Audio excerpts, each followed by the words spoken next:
Hello student, welcome to study with Shatarupa. आज के क्लासे आमी जेटा पढ़ाबो सेटा होच्छे ऑडिशन।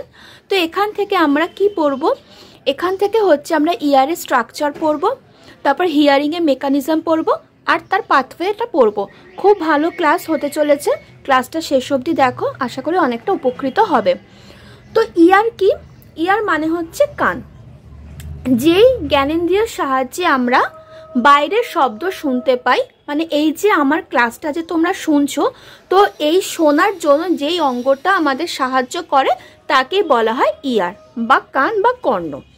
তো বেসিক্যালি আমাদের কানটা টোটাল তিনটে অংশ নিয়ে গঠিত, বহির্কর্ণ, মধ্যকর্ণ আর হচ্ছে অন্তর্কর্ণ। এই হচ্ছে টোটাল তিনটে অংশ, বহির্কর্ণ, অন্তর্কর্ণ, বহির্কর্ণ, মধ্যকর্ণ আর হচ্ছে অন্তঃকর্ণ। এই মানুষের কানের হচ্ছে এই তিনটে প্রধান অংশ। তো এই বহির্কর্ণ আর মধ্যকর্ণ এই দুটো কর্ণের মাঝখানে একটা পর্দা থাকে। এই বহির্কর্ণ আর এই মধ্যকর্ণ এর মাঝখানে একটা পর্দা থাকে, যেই পর্দাটাকে বলা হয় টিম্প্যানিক পর্দা। এবার আমি প্রত্যেকটা পার্ট আলাদা আলাদা করে পড়াচ্ছি। সবার প্রথমে আসছে বহির্কর্ণ। বহির্কর্ণ মানে হচ্ছে কানের বাইরের অংশটা। তো এই বহির্কর্ণটি আবার তিনটে অংশ নিয়ে গঠিত। কি কি সেইগুলো? কর্ণছত্র, কর্ণকুহর আর হচ্ছে কর্ণপঠ। নামগুলো কি কি বললাম?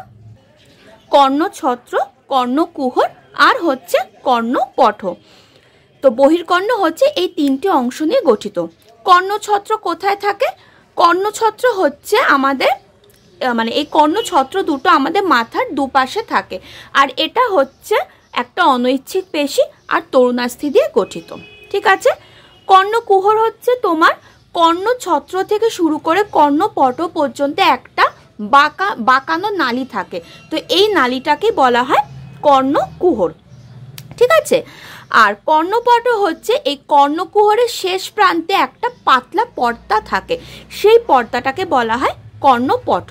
তাহলে কি বললাম? কর্ণছত্র হচ্ছে আমাদের মাথার দুপাশে থাকে, এটা একটা অনৈচ্ছিক পেশি তরুণাস্থি দিয়ে গঠিত।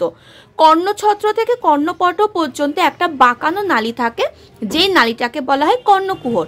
আর এই কর্ণকুহরের শেষ প্রান্তে একটা পাতলা পর্দা থাকে, যেই পর্দাটাকে বলা হয় কর্ণপঠ। বোঝা গেল? তো বেসিক্যালি এর মাধ্যমে কি হয় না, শব্দটা আমাদের গৃহীত হয়ে কোথায় চলে যায় না, মধ্যকর্ণে চলে যায়। তাহলে এর কাজ হচ্ছে শব্দটাকে গৃহীত করা আর সেটাকে মধ্যকর্ণে পাঠিয়ে দেওয়া। তাহলে বহির্কর্ণটা আশা করি বোঝাতে পারলাম। এবার আসছি মধ্যকর্ণ। মধ্যকর্ণ হচ্ছে, এটা হচ্ছে তোমার একটা বায়ুপূর্ণ প্রকোষ্ঠ। ঠিক আছে, বায়ুপূর্ণ প্রকোষ্ঠ। তো এখানে বেসিক্যালি তিনটে তোমার হাড় থাকে বা বলতে পারো অস্থি থাকে, মেলিয়াস, ইনকাস আর হচ্ছে স্টেপিস। নামগুলো কি বললাম? মেলিয়াস, ইনকাস আর হচ্ছে স্টেপিস। তার মধ্যে স্টেপিস হচ্ছে সব থেকে ছোট্ট হাড়। তো বেসিক্যালি এখানে কি হয় না, আচ্ছা এখানে আরেকটা জিনিস বলে রাখি, এই মধ্যকর্ণে একটা নালী থাকে, যে নালীটা আমাদের গলবিলের সাথে যুক্ত থাকে, সেই নালীটাকে বলা হয় ইউস্টেচিয়ান নালী। নালীটার নাম হচ্ছে ইউস্টেচিয়ান নালী, যেটা গলবিলের সাথে তোমার কানেক্ট থাকে। তো বেসিক্যালি এখানে কি হয়, এই যে শব্দটা তোমার মধ্যকর্ণে যে এলো, মানে বহির্কর্ণ দ্বারা শব্দটা গৃহীত হয়ে যে মধ্যকর্ণে এলো, এবার এই মধ্যকর্ণে কি হয় না, এই যে তিনটে অস্থি আছে না, বা বলতে পারো যে হাড়, এর মাধ্যমে কি হয় না, শব্দটা কোথায় চলে যায় না, অন্তর্কর্ণে চলে যায়। ঠিক আছে। তাহলে মধ্যকর্ণ ক্লিয়ার হলো। এবার আমি খুব তাড়াতাড়ি পড়াচ্ছি না, তো আমাকে জানিও। হ্যাঁ, এবার আসছে অন্তর্কর্ণ।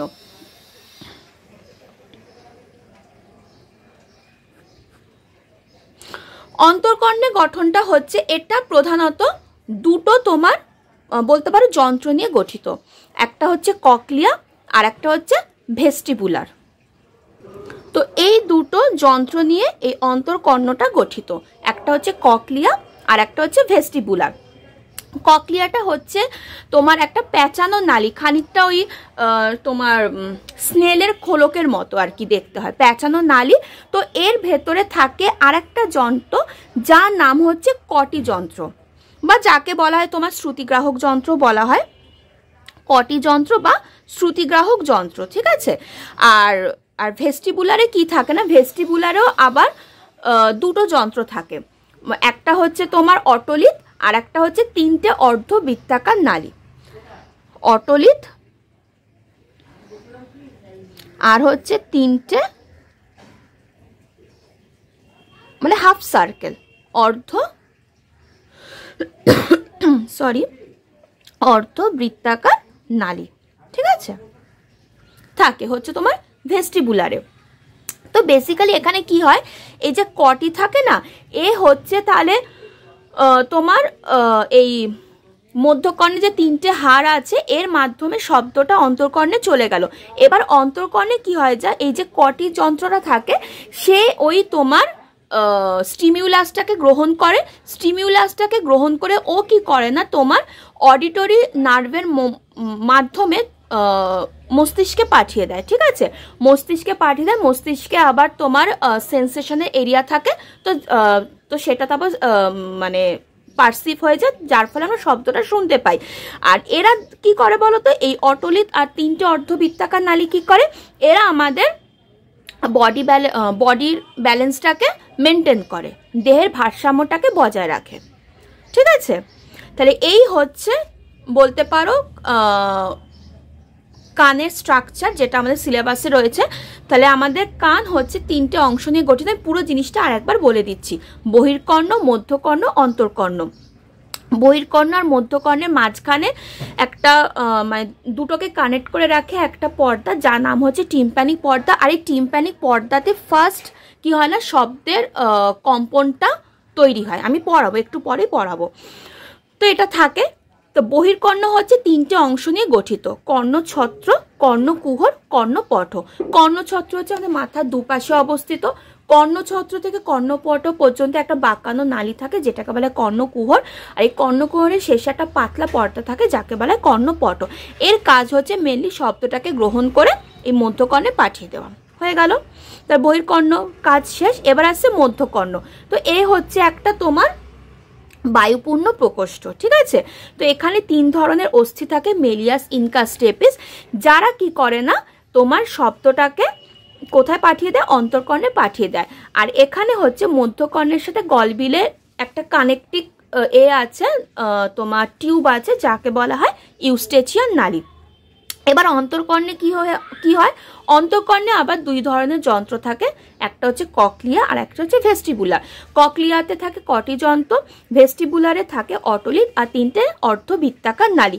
এরা বেসিক্যালি কি করে না, এই কটি হচ্ছে শব্দের স্টিমিউলাসটাকে গ্রহণ করে অডিটরি স্নায়ুর মাধ্যমে মস্তিষ্কে পাঠিয়ে দেয়, তারপর সেখানে সেটা পারসিভ হয়ে যায়, যার ফলে আমরা শব্দটা শুনতে পাই। আর এরা কি করে না, আমাদের বডি ব্যালেন্সটাকে মেনটেন করে। তাহলে এই হলো তোমার স্ট্রাকচার। আশা করি ক্লিয়ার হয়েছে। এবার আসছি মেকানিজম। আচ্ছা, মেকানিজম পড়ানোর আগে আমি জাস্ট দুটো জিনিস বলে দিচ্ছি যেটা আমাদের পড়তে হবে। একটা হচ্ছে তোমার পেরিলিম্ফ আর একটা হচ্ছে এন্ডোলিম্ফ। কি জিনিসটা বলছি, এই দুটো জিনিস কি, পেরিলিম্ফ আর এন্ডোলিম্ফ কি। এই যে আমাদের ককলিয়া যন্ত্রটা আছে না অন্তর্কর্ণে, ককলিয়া যন্ত্রটা, এই ককলিয়াটা তোমার তিনটে গহ্বরে বিভক্ত, ঠিক আছে। রেইজনার্স মেমব্রেন আর ব্যাসিলার পর্দা দ্বারা এই ককলিয়াটা টোটাল তিনটে গহ্বরে বিভক্ত। কি নাম, ফার্স্ট গহ্বরটার নাম হচ্ছে তোমার স্কেলা ভেস্টিবিউলি, স্কেলা ভেস্টিবিউলি। দু নম্বর গহ্বরটার নাম হচ্ছে তোমার স্কেলা মিডিয়া, স্কেলা মিডিয়া। আর তিন নম্বর গহ্বরটার নাম হচ্ছে স্কেলা টিম্প্যানি, স্কেলা টিম্প্যানি। এই তিনটে গহ্বরে বিভক্ত হচ্ছে ককলিয়া। কার দ্বারা বিভক্ত হয়েছে না, তোমার রেইজনার্স মেমব্রেন আর হচ্ছে ব্যাসিলার মেমব্রেন। নামগুলো আমি লিখে দিচ্ছি। তো এই দুটো পর্দা দ্বারা ককলিয়াটা এই তিনটে গহ্বরে বিভক্ত, স্কেলা ভেস্টিবিউলি, স্কেলা মিডিয়া আর হচ্ছে স্কেলা টিম্প্যানি, ঠিক। এবার আমাকে একটা কথা বলো তো, এইগুলো তো হচ্ছে সব গহ্বর, এইগুলো হচ্ছে সব গহ্বর। গহ্বর মানে এখানে কি থাকবে বলো তো? এখানে তোমার ফ্লুইড থাকবে, তাই না? এটুকু তো আমরা জানি, এখানে ফ্লুইড থাকবে। এবার এই যে স্কেলা ভেস্টিবিউলি আর স্কেলা টিম্প্যানি, এর মধ্যে যে ফ্লুইডটা থাকে তাকে বলা হয় পেরিলিম্ফ। ঠিক আছে, তাহলে স্কেলা ভেস্টিবিউলি আর স্কেলা টিম্প্যানি, এখানে যে ফ্লুইডটা থাকে তাকে বলা হয় তোমার পেরিলিম্ফ। ঠিক, আর এই মিডিয়াটা পড়ে রইল, এই মিডিয়াতে যে ফ্লুইডটা থাকে তাকে বলা হয় তোমার এন্ডোলিম্ফ। তাহলে পেরিলিম্ফ আর এন্ডোলিম্ফের কনসেপ্ট ক্লিয়ার হলো।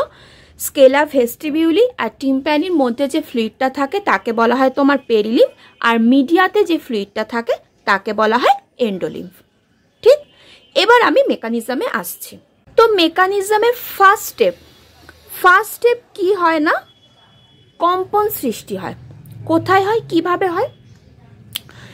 যে শব্দ তরঙ্গটা সেটা বায়ুর মাধ্যমে আমাদের কানে প্রবেশ করে, কানে প্রবেশ করে ও ওই যে টিম্প্যানিক পর্দা বললাম না, যেটা বহির্কর্ণ আর মধ্যকর্ণটাকে কানেক্ট করে রেখেছে, সেখানে সেই পর্দায় সেটা ধাক্কা খেয়ে একটা কম্পন সৃষ্টি করে।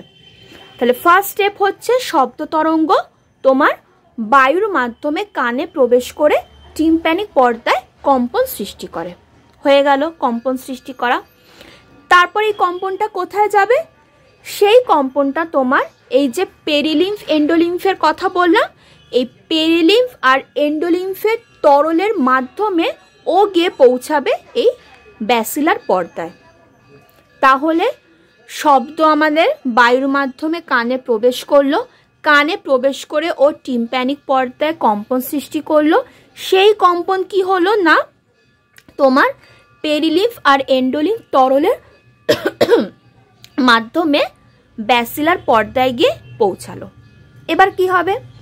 ব্যাসিলার পর্দায় যেই কম্পনটা পৌঁছাবে, এখানে একটা তোমার বলতে পারো একটা মানে এই ব্যাসিলার পর্দায় একটা আন্দোলন তৈরি হবে। ঠিক আছে, একটা আন্দোলন তৈরি হবে, যার ফলে এখানে কি থাকছে, এখানে কোন সেল থাকছে? হেয়ার সেল থাকছে। হেয়ার সেল থাকছে, যার ফলে কি হবে না, হেয়ার সেলগুলোর মধ্যে একটা ফ্লো তৈরি হবে, একটা বিচলন তৈরি হবে। যেই বিচলনটা কি করবে না, এই হেয়ার সেল থেকে উৎপন্ন তন্তুগুলোকে স্টিমিউলেট করবে। ঠিক আছে, স্টিমিউলেট করবে, আর যে স্টিমিউলেট হয়ে যাবে তার ফলে কি হবে না, তোমার অ্যাকশন পোটেনশিয়ালের অ্যাক্টিভেশনটা শুরু হবে। ঠিক আছে, সেই অ্যাক্টিভেশনটা তারপর কি হবে না, যে অষ্টম করোটি স্নায়ু আছে, সেই অষ্টম করোটি স্নায়ুর কক্লিয়ার শাখা দ্বারা প্রবাহিত হবে, এবং প্রবাহিত হয়ে সেটা তারপর কোথায় যাবে না, গুরু মস্তিষ্কের যেই সেন্সেশন এরিয়াটা আছে, শ্রবণের যে সেন্সেশন এরিয়া আছে, যেটা হচ্ছে তোমার এরিয়া নাম্বার 41 আর 42, সেখানে গিয়ে জিনিসটা গৃহীত হবে। তাহলে আমি কি বললাম, সবার ফার্স্টে শব্দ আমাদের বায়ুর মাধ্যমে কর্ণে প্রবেশ করবে, কর্ণে প্রবেশ করে টিম্প্যানিক পর্দায় একটা কম্পন তৈরি করবে। সেই কম্পনটা তারপর কি হবে না, এই পেরিলিম্ফ আর এন্ডোলিম্ফ তরলের মধ্যে দিয়ে তোমার কোথায় গিয়ে পৌঁছাবে, ব্যাসিলার মেমব্রেনে গিয়ে পৌঁছাবে। যেই ব্যাসিলার মেমব্রেনে গিয়ে পৌঁছাবে, সেই মেমব্রেনে কিন্তু একটা তোমার আন্দোলন শুরু হবে, আর সেখানে কি আছে, হেয়ার সেলগুলো আছে। তো হেয়ার সেলগুলো তোমার বিচলন সৃষ্টি করবে। সেই বিচলনটা কি করবে না, হেয়ার সেল থেকে উৎপন্ন তন্তুগুলোকে স্টিমিউলেট করবে, এবং তার ফলে অ্যাকশন পোটেনশিয়ালের অ্যাক্টিভেশনটা চালু হয়ে যাবে। সেই অ্যাক্টিভেশনটা তারপর তোমার অষ্টম করোটি স্নায়ুর কক্লিয়া শাখা দ্বারা প্রবাহিত হয়ে কোথায় গিয়ে পৌঁছাবে না, গুরু মস্তিষ্কে পৌঁছাবে। গুরু মস্তিষ্কে যে সেন্সেশন এরিয়াটা আছে 41, 42, সেখানে গিয়ে পারসিভ করবে। তাহলে মেকানিজমটা বোঝা গেল। এবার আসি এর পাথওয়ে। সবার প্রথমে কি হয়, আমাদের অন্তর্কর্ণে যে কটি অঙ্গটা আছে, সেখানে কিছু তোমার সাউন্ড রিসেপ্টর হেয়ার সেল থাকে। ঠিক আছে, যেখান থেকে তোমার একজন কি করে না, ফার্স্ট অর্ডার নিউরনটা গঠন করে। ঠিক আছে, ফার্স্ট অর্ডার নিউরনটা গঠন করে, যেটা তোমার কোথায় গিয়ে শেষ হয় না, ককলিয়ার নিউক্লিয়াসে গিয়ে শেষ হয়। তাহলে সবার প্রথম স্টেপ হচ্ছে তোমার ফার্স্ট অর্ডার নিউরন গঠন করা। সেটা কে গঠন করছে, কোথা থেকে কে গঠন করছে? অ্যাক্সন গঠন করছে। কোথা থেকে? না, যেই কটি অঙ্গে যেই তোমার সাউন্ড রিসেপ্টর হেয়ার সেল আছে সেখান থেকে অ্যাক্সন প্রথম পর্যায়ে নিউরনটা গঠন করছে। তাহলে ফার্স্ট স্টেপ হচ্ছে তোমার ফার্স্ট অর্ডার নিউরন গঠন হচ্ছে। ঠিক আছে, সেটা কোথায় গিয়ে শেষ হচ্ছে? না, ককলিয়ার নিউক্লিয়াসে গিয়ে শেষ হচ্ছে। ঠিক, এরপরে কি হয়? সেখান থেকে সেই ককলিয়ার নিউক্লিয়াস থেকে আবার তোমার সেকেন্ড অর্ডার নিউরন তৈরি হয়। ঠিক আছে, সেকেন্ড অর্ডার নিউরন, আচ্ছা এটা আমি লিখে দিচ্ছি, কোথায় গিয়ে শেষ হচ্ছে? না, ককলিয়ার নিউক্লিয়াসে। ককলিয়ার নিউক্লিয়াসে। ঠিক আছে, তারপর সেখান থেকে আবার তোমার কি তৈরি হচ্ছে? না, সেকেন্ড অর্ডার নিউরনটা তৈরি হচ্ছে। সেটা সম্ভবত কোথায় গিয়ে শেষ হচ্ছে? না, ট্রাপিজয়েড বডিতে গিয়ে শেষ হচ্ছে।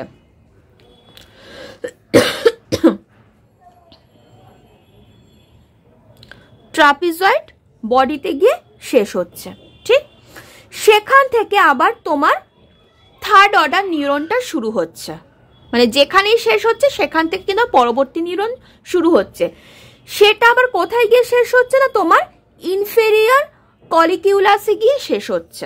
এখান থেকে তারপর পরবর্তী পর্যায়ে নিউরন মানে ফোর্থ অর্ডার নিউরনটা তৈরি হচ্ছে, যেটা গিয়ে তোমার শেষ হচ্ছে তোমার মিডিয়াল জেনিকুলেট বডিতে গিয়ে।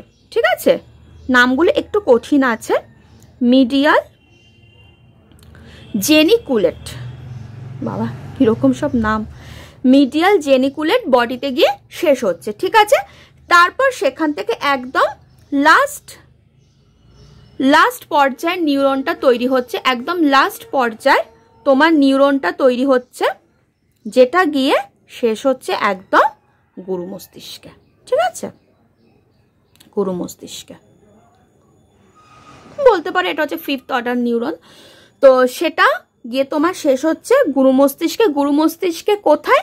না, 41 আর 42 যে সেন্সেশন এরিয়াটা আছে সেখানে গিয়ে তোমার পারসিভ হচ্ছে। তারপর আমরা সে শব্দটা শুনতে পাচ্ছি। ঠিক আছে, তাহলে আরেকবার পুরো পাথওয়েটা বলে দিচ্ছি। সবার প্রথমে কি হচ্ছে? না, কটি অঙ্গে যেই তোমার সাউন্ড রিসেপ্টর হেয়ার সেলগুলো আছে সেখান থেকে অ্যাক্সন প্রথম পর্যায়ে নিউরনটাকে তৈরি করছে। ঠিক, যেটা গিয়ে শেষ হচ্ছে তোমার ককলিয়ার নিউক্লিয়াসে। তারপর সেখান থেকে সেকেন্ড অর্ডারের নিউরন তৈরি হচ্ছে, যেটা তোমার শেষ হচ্ছে ট্রাপিজয়েড বডিতে গিয়ে। তারপর সেখান থেকে থার্ড অর্ডারের নিউরন তৈরি হচ্ছে, যেটা গিয়ে শেষ হচ্ছে তোমার ইনফিরিয়র কলিকিউলাসে। দেন ওখান থেকে মানে যেখানে শেষ সেখান থেকে আবার শুরু হচ্ছে। তাহলে এখান থেকে তারপর ফোর্থ অর্ডারের নিউরন তৈরি হচ্ছে, যেটা তোমার শেষ হচ্ছে মিডিয়াল জেনিকুলেটে।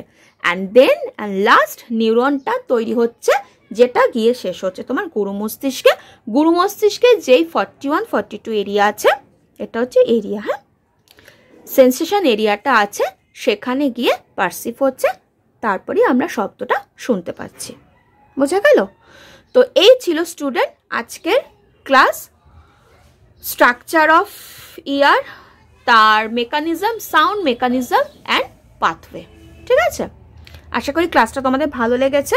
তো আমি যেই ব্যাখ্যাগুলো দিলাম সেগুলো অবশ্যই কিন্তু তোমরা খাতায় লিখে নেবে, না হলে কিন্তু ভুলে যেতে পারো। আর তাহলে ক্লাস ভালো লাগলে লাইক করে দেবে, কমেন্ট করবে, শেয়ার করে দেবে, নতুন হলে চ্যানেলটাকে সাবস্ক্রাইব করে দেবে। তো চলো আজকে তাহলে এত অবধি থাকলো, নেক্সট ক্লাসে খুব তাড়াতাড়ি দেখা হচ্ছে। সবাই ভালো থেকো, সুস্থ থেকো, টাটা।